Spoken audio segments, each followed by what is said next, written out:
We've all made chicken at home, but today we are not talking about frozen nuggies. I've asked real world chefs how they make their favorite chicken at home. Is this home cooking? Let's get stuck in. What's up, Andy Cooks? It's your boy Sim Lim. How you doing today? How am I, Dim Sum? I'm good. You asked me what's my favorite way to cook chicken at home. I'm gonna give you a secret recipe that I've never given anyone yet.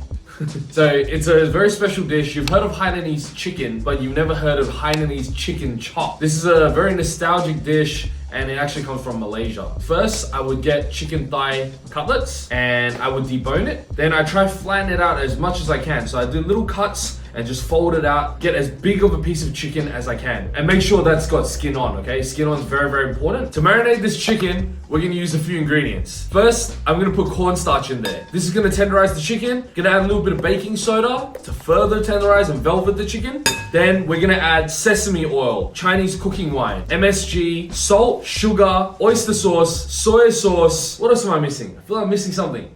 And a little bit of chicken powder. We're gonna mix that all in. Then we're gonna add minced garlic and ginger into the mix. We're gonna marinate this, massage it all in, try and get all the flavorings into the chicken. Then we're gonna put it aside. Try and leave it for about an hour. Best if you leave it overnight, then you're gonna get the best results, okay? Now you're gonna make my restaurant signature batter. And I do this at home all the time because it's so simple, you don't need a measure. You go 2 parts self-raising, 1 part corn flour. Then you're gonna add a little bit of splash of oil. Long splash of oil. You don't need to season it, but what we add on there is custard powder.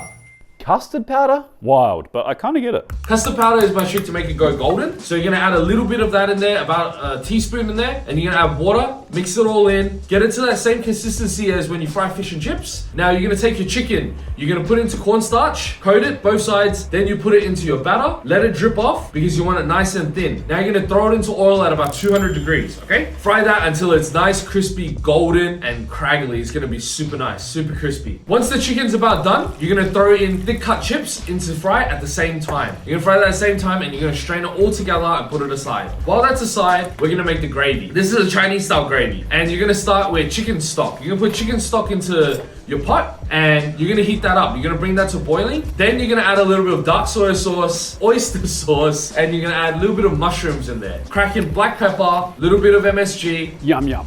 The best. Just to get that flavor up. And we're gonna thicken it with potato starch slurry. I know nobody in the world does that, but they do that in Asia. That's how we make Chinese gravy. Once it's to that right consistency as gravy, we're gonna serve that fried chicken cutlet up together with a little bit of frozen vegetables. And you're gonna put the fries next to it and you're gonna pour that gravy all over the top. Andy, I hope you enjoy it. This is what I cook at home. This is my favorite chicken dish that I cook at home. This is my Hainanese chicken chop from Malaysia. Well, Dim Sum, this is why I love food. This is a dish I had never heard of. I didn't know it existed and has a super interesting history. Hainanese people, like you said, known for their incredible dish, Hainanese chicken rice. So I'm sure this is gonna be just as delicious and a lot more crispy. I'm a big fan of fried chicken that's marinated first for a long time, and that marinating in the fridge with all that ginger, garlic, and all those other aromats and spices for 24 hours makes this fried chicken absolutely incredibly Moorish. And then smothering it in that like gravy, it's delicious. And then paired with crispy chips, absolutely delicious. And the frozen veg is a whole thing of nostalgia for me. I grew up eating frozen veg from a microwave my whole life. Delicious. Thanks, chef. Hey Andy here from 3 Blue Ducks. G'day Andy, Andy here, and this is 3 Blue Ducks. What a dumb joke. Mate, my perfect roast chicken, it needs a fermented chili glaze. Look what I got here. So we're going to ferment about 20 long red chilies in a jar and submerge that with a 5% salt brine for about 7 to 10 days until they have softened. Once the chilies are fermented, drain off all the brine and we want to blend them up in a food processor with some avocado oil, some brown sugar, apple cider vinegar, a couple of cloves of garlic and a good thumb-sized piece of ginger until it is super smooth. Delicious. Andy with his baby spoon. It's a caviar spoon, actually. Next, we're onto the chicken. We're gonna butterfly it out, take out the breastbone and the wishbone. Andy, I know what you're wishing for to lower that golf handicap. Yeah, I'll be in single digits in no time, mate.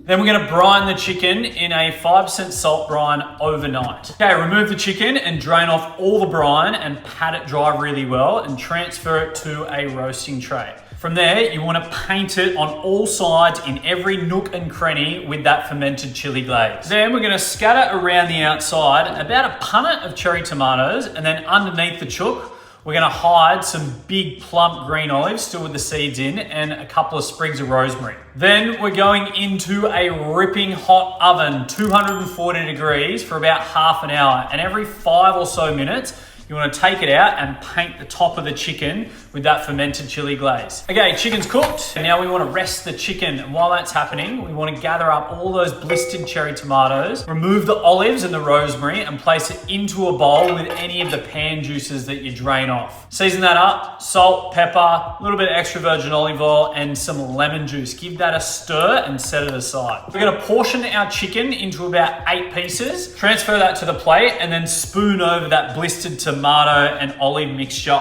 all over the chicken. To serve alongside, we're going to keep it very simple. Some baby gem lettuce wedges dressed in a little green goddess. Mate, that's all you need. Hope this one works out. Fermented chili glaze for the win. All right, I'm not gonna lie, I was salivating serving this. It's juicy, spicy, tangy, a little bit of sweetness coming through. That's a delicious way to cook chicken. And Andy was telling me he actually loves to do this in like his pizza oven at home. Gets it kind of the chicken really charred up. So if you've got a pizza oven at home and you want to make this, try doing it there also. Let me know when you're free to play another round of golf. So I can beat you again. Pickles. Do you like chicken? Chicken? When I'm at home, I love to cook a whole roast chicken. It's really simple, but there's a few things that I like to do to make sure it cooks pretty consistently. So the night before, I remove the chicken out of its packet, pat the skin dry, pop it onto a plate or a tray, and leave it in the fridge just to dry out the skin.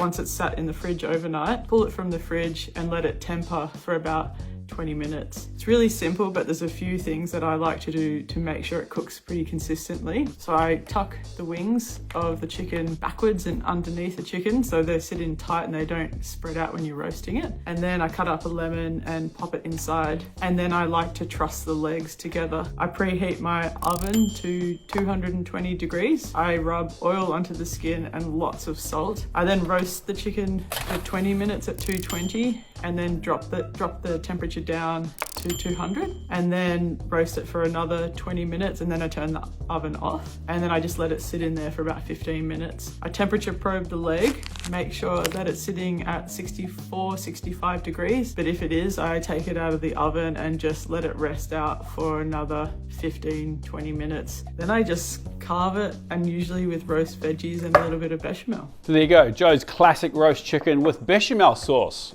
So a classic white sauce, but it's infused with, we put some thyme in there, a little bit of nutmeg and some garlic. A well-cooked roast chicken is a thing of absolute beauty, and I'm a big fan. It's actually a very traditional thing for French people to do on Sundays, is to roast the chicken with some veggies with their family. And it's delicious. My first time having it with bechamel, and it's yummy. Thanks, Joe. That's a delicious way to share a beautiful roast chicken with your friends and family. Joe has an epic company called Discovered Foods, which is a company that specializes in wild harvested Australian game. Go check it out, links below. Next up, we have an old channel favorite, Matt Lambert, good friend of mine, all the way from New Zealand, just opened a new restaurant, Return on Ponsonby Road. Go check it out. Brother, how do you have your chicken at home? Thanks, Andy, for asking. My pleasure. My go-to chicken cookery at home, and what you're going to do is you're going to start with a fully deboned bird. It sounds pretty chefy, but if you ask any butcher, they're usually very happy to do it for you, and in most cases they're probably a lot faster than a chef anyway. Come at me. Yeah, you're probably right. Go to a butcher. And then we're going to season the skin side of our bird or chicken. Well, it is chicken, but it's also a bird.